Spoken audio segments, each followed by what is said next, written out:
무려 10년 동안 논의된 내용인데 이제 법으로 만들어졌습니다. 그동안은 법의 보호를 좀 제대로 받지 못했지만 이제는 더 이상 법의 사각지대에 있지 않게 되는 거네요. 바로 그 점입니다. 불필요한 사회적 갈등 비용을 줄이고 또 합리적인 문제 해결 문화를 정착시키는 그런 계기가 될 것으로 기대됩니다.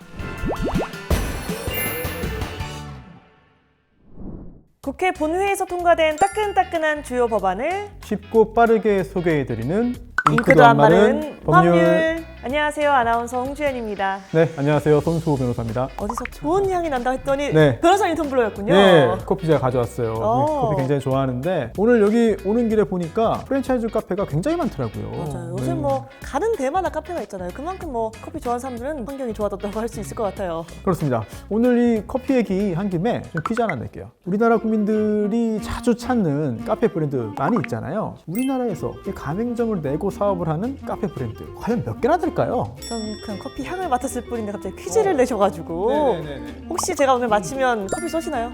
그럴까요?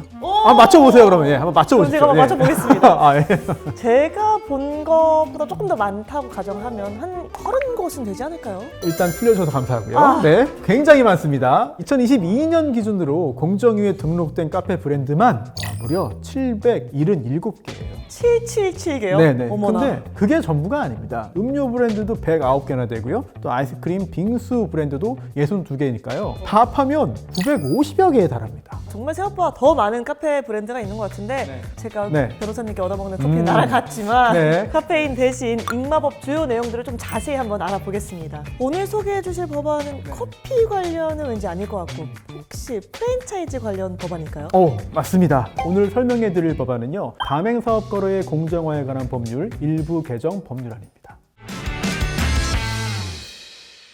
가맹사업거래 공정화에 관한 법률 일부 개정 법률안, 기존 법과 비교했을 때 가장 크게 달라진 점은 무엇인가요? 네, 한마디로 정리하면요. 이번 개정안은 보호받는 대상의 범위를 넓혔어요. 이게 가장 크게 달라진 점입니다. 그러면 이 본격적으로 개정안의 내용을 소개해 주시기 전에 먼저 하나씩 짚어가야 할 게 있다면서요? 그렇습니다. 용어가 좀 어려워요. 그래서 일반적으로 우리가 쉽게 쓰는 그런 용어로 한번 좀 대체해보면 좋지 않을까 싶은데요. 첫 번째, 가맹본부. 이거는 우리가 흔히 말하는 본사입니다. 브랜드를 만들고요. 또 운영기준 정하는 그런 주체가 되겠죠. 두 번째는 가맹점 사업자입니다. 브랜드 간판을 걸고 실제로 매장을 운영하는 거니까요. 점주라고 이해하시면 돼요. 세 번째는 가맹지역본부인데요. 지사라고 보시면 됩니다. 본사를 대신해서요. 일정 지역에서 가맹점 관리나 또는 영업지원 이런 업무를 맡아서 하는 곳이죠. 그러면 가맹본부는 본사, 가맹점 사업자는 점주, 또 가맹지역본부는 지사 이렇게 이해하면 되겠네요. 맞습니다. 네, 그럼 먼저 기존 가맹사업법은 어떤 내용이 있는지 간략하게 한번 설명해 주시죠. 기존 가맹사업법은요, 가맹본부의 불공정 행위를 규율해 왔는데요.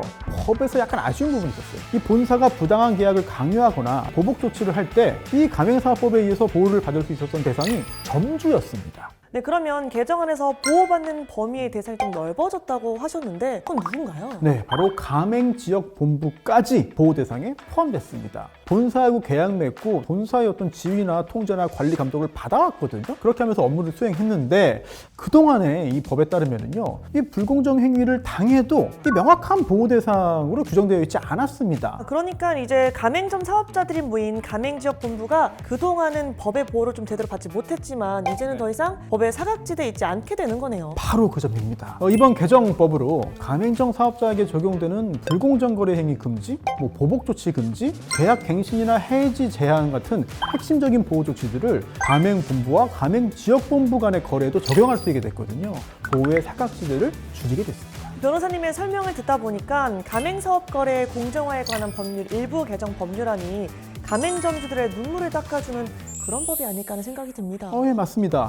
이번 개정 법률은요, 소상공인들을 위한 개정이라고 할 수 있는데요. 협상력이 강화돼서 본사라고 할 수 있는 가맹본부와 좀 대등한 관계에서 거래 조건을 대화하고 타협하고 조율할 수 있는 그런 기반이 마련될 것으로 보여요. 이를 통해서 가맹사업과 관련된 불필요한 사회적 갈등 비용을 줄이고 또 합리적인 문제 해결 문화를 정착시키는 그런 계기가 될 것으로 기대됩니다.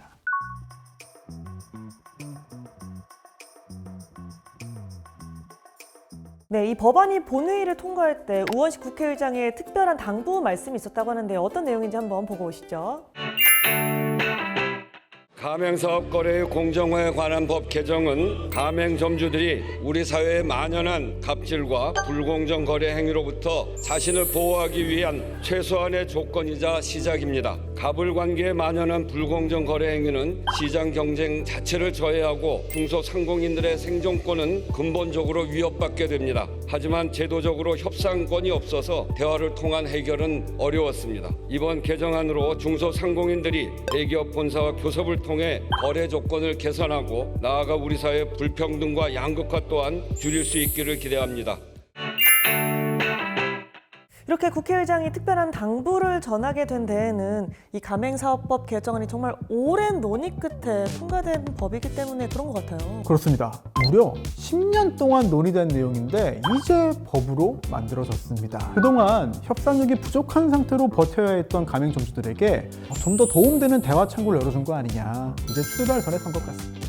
설명을 듣다 보니까 그동안은 굉장히 어렵게 느껴졌던 이 가맹사업법이 조금씩은 이해가 되는 것 같습니다. 네. 사실 가장 중요한 게 언제 시행되냐인 것 같아요. 이 법 언제부터 시행되나요? 지금 아주 날카롭게 오. 중요한 부분을 지적해 주신 거예요. 이 법 통과는 됐지만 바로 시행되지는 않습니다. 부칙 규정이 있는데요.